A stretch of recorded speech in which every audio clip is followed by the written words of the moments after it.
Good evening, I'm Vanessa Smith, and this is a special edition of the Evening News, where we will be recapping important events that happened over the course of the year. The year began with Chinese soldiers' capture of Seoul on January 4th, yet later in March, UN forces recaptured the city under Operation Ripper. By the end of March, UN forces had reached the 38th parallel, forming a defensive line across the Korean Peninsula. Both of these events occurred right in the middle of the Korean War, which had begun on June 25th of last year as a result of a political conflict between Korean forces and Allied forces. This conflict later caused tension between North and South Korea along the 38th parallel, causing it to become a dividing line and border between the North and South. And although there were many negotiations regarding the reunification of the two areas, the tension raged on. The turmoil later led to minor verbal conflicts, which ultimately led to open warfare.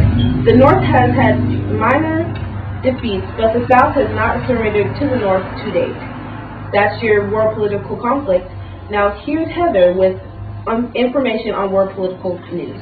Good evening, Antelope. I'm Heather Weaver with World Political News. In Korea, Seoul falls again to communist power, but the United Nations take it back on March 14th. The United Nations used both air and ground attacks to do the worst damage they could. 80% of Seoul has been destroyed, but Korea still manages to maintain supply lines, underground factories, dormitories, and schools. General MacArthur discussed the possible truce with Beijing on March 29th, but it was refused.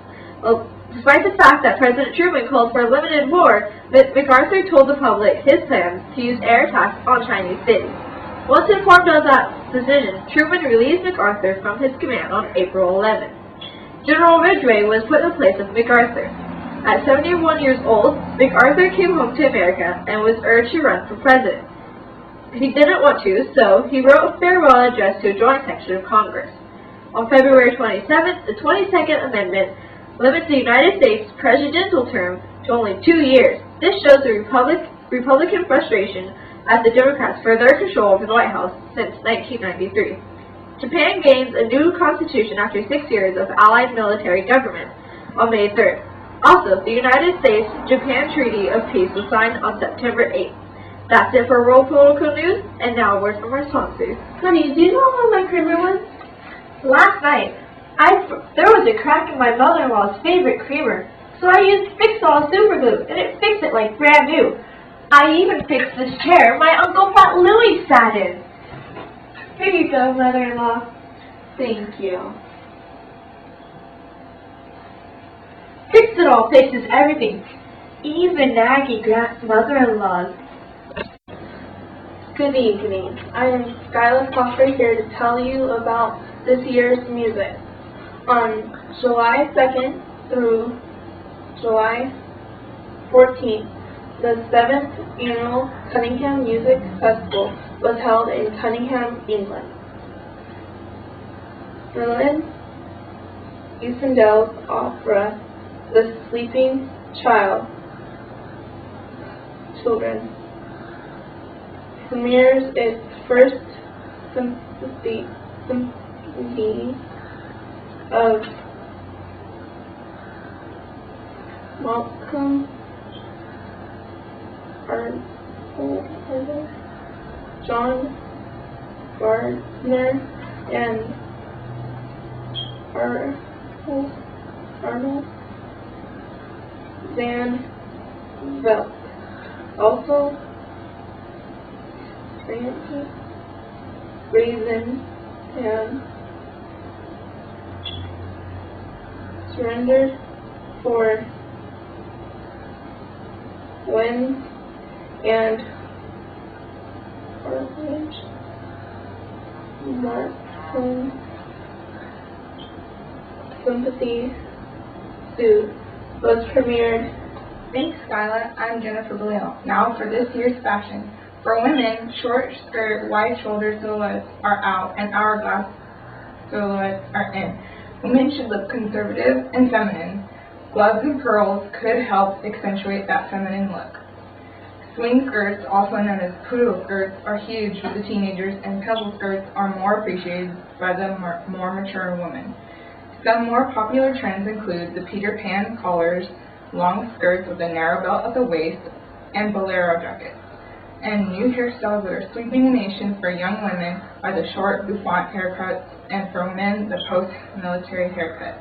In men's fashion, large oversized suits are the thing of the past, and narrow suits are what looks like it's here to stay. Hats are being worn less, and plaid or khaki pants and shorts are becoming increasingly popular. For maternity wear, earlier this year, Lucia Ball was the first woman to show her pregnancy. She was seen wearing a two-piece dress with a loose top and narrow skirt. For children, for the first time in history, boys are beginning to wear denim jeans to school. Young women's dresses are now being styled after older prominent women, but not in a suggestive way. Hello, this is Jacob Betz with Natural Catastrophes. In July 1951, it heavily rained in the areas of Kansas and Missouri, causing a drastic rise of water level of the Kansas River and areas around it. The flooding caused 4 basins to fill up: Kansas, Neosho, Maris, Des Signos, and Rodriguez River basins. The flood levels reached the highest point since the Great Flood of 1844 and the flood of 1903. In other news, the atomic bombings of Hiroshima and Nagasaki. The tragic event led by the U.S. killed about 90,000 to 166,000 people in Hiroshima and 60,000 to 80,000 people in Nagasaki. Some report that 60% died from the flash or fire burns, 30% from falling debris, and 10% from local power. Here's a couple of this.